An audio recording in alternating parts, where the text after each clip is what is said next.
E a gente conversa agora com Maria Lúcia Fatorelli, auditora fiscal aposentada da Receita Federal e especialista em dívida pública. Ela participou de uma auditoria da dívida da Grécia a convite do governo do país. Boa noite, Maria Lúcia. Obrigado por estar aqui com a gente. Boa noite. Eu que agradeço pela oportunidade. A Grécia deve tudo isso que dizem os credores, de fato? Não. Essa não é a conclusão a que nós chegamos, né? A equipe que participou dessa auditoria convocada pelo Parlamento grego. Entregamos o nosso relatório no último dia 17, agora, e 18 de junho. A conclusão que nós chegamos é que a Grécia, de 2010 para cá, não recebeu recursos. Ela recebeu papéis que vieram de uma empresa privada localizada em Luxemburgo, da qual os países europeus são sócios. Essa empresa foi criada no auge da crise financeira em 2010 para salvar os bancos privados em crise, e ela faz uma espécie de reciclagem, tirando esses papéis podres que estavam abarrotando o balanço dos bancos privados, papéis desmaterializados, não comercializáveis. É uma fraude isso. Olha, é um escândalo. E essa empresa foi criada no mesmo dia em que foi endereçado o pacote de salvamento, entre aspas, para a Grécia. Agora, então, Lúcia, o país está sendo praticamente utilizado, não é? Para encobrir esse grande escândalo que coloca em risco não somente a economia da Grécia, de todos os países que são garantidores desse esquema. Agora, por que a gente escuta que a Grécia deu calote como se fosse a Grécia culpada de tudo isso na imprensa internacional, na imprensa brasileira? Sim. Qual é o problema?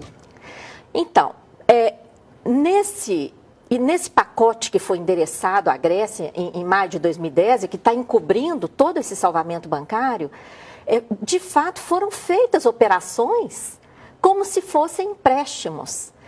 Só que esses empréstimos, só mesmo uma auditoria, como foi feita lá, para revelar que não são empréstimos em dinheiro, são empréstimos em papéis. Que não ajudaram em nada o país. Que não ajudaram, pelo contrário. De 2010 para cá, a economia grega encolheu mais de 30%. Os salários sofreram reduções, as pensões dos aposentados foram reduzidas em mais de 50%. O desemprego atinge principalmente os jovens, mais de 60% dos jovens estão desempregados. Enfim, é uma tragédia, uma verdadeira tragédia.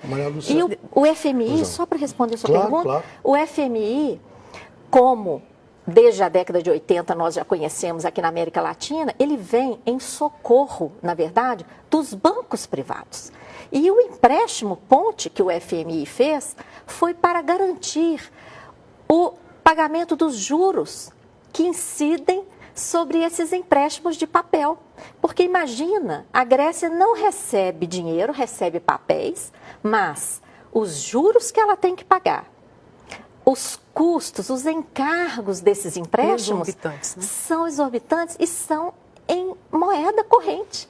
Então, o FMI vem emprestar exatamente para que o país tenha como reembolsar em moeda corrente o que recebeu de papel. O que ele recebeu de papel. Ou seja, esse dinheiro, no fim das contas, vai parar no bolso dos banqueiros. Volta. É a Grécia que está ajudando os banqueiros, no final das contas. Exatamente. Agora, participa dessa nossa conversa lá, desde o Rio de Janeiro, o cientista político Emir Sader. Boa noite, Emir. Boa noite. Boa noite, Maria Lúcia. Parabéns pelo trabalho que vocês fizeram lá. Eu acho que é notável. Obrigada. Coloca a nu os mecanismos reais da exploração financeira especulativa dos países com a Grécia de maneira mais aguda. Nessa empurra-empurra das negociações, qual foi o que mudou no que é oferecido pela Troika para a Grécia? Olha, a Troika, acho que a gente podia só dizer o que é exatamente. A Troika é o nome dado, não é?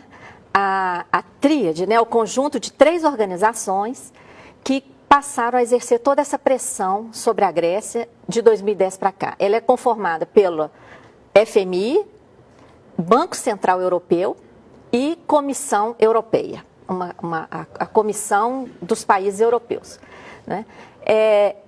a Troika, na verdade, ela assumiu a posição de defesa dos bancos privados, não é?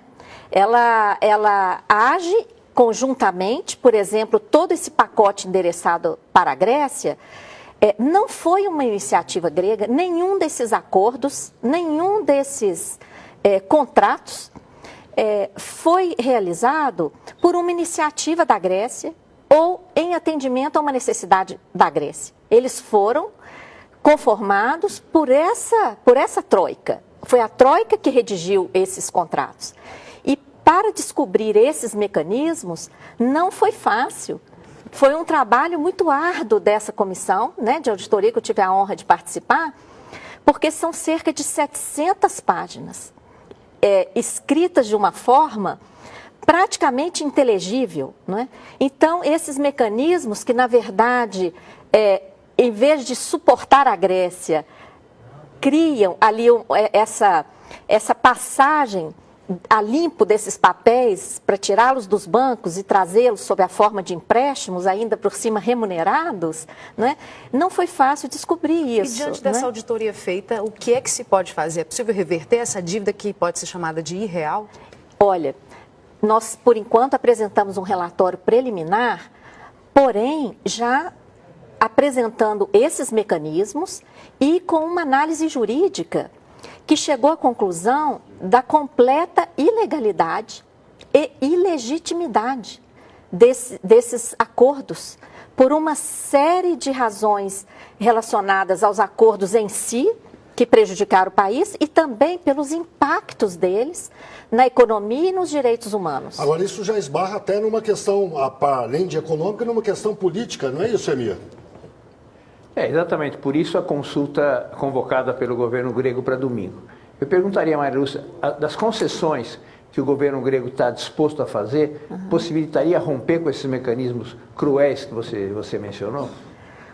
Olha, o ideal seria que o governo grego interrompesse completamente essas negociações e aprofundasse a auditoria, porque nós fizemos apenas a parte preliminar, e aprofundasse, porque se de fato se confirmarem todas essas informações que nós chegamos a apontar, e algumas delas a confirmar nessa fase preliminar, a Grécia não tem que fazer nenhuma concessão. E a Grécia não tem que assumir grande parte desses empréstimos de 2010 para cá, né, que promoveram essa reciclagem e provocaram todo esse dano à economia do país e à sociedade grega. Eu queria insistir numa pergunta que eu fiz antes. Por que a mídia brasileira e internacional trata a Grécia como bandida e caloteira nesse caso?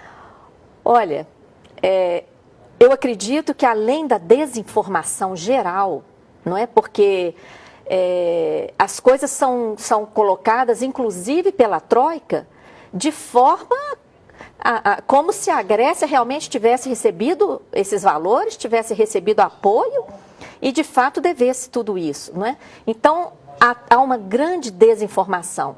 E, além disso, há o financiamento por parte dos bancos privados que estão recebendo, de fato, toda essa ajuda, não é? Desde 2008, eles suportam grande parte da mídia mundial.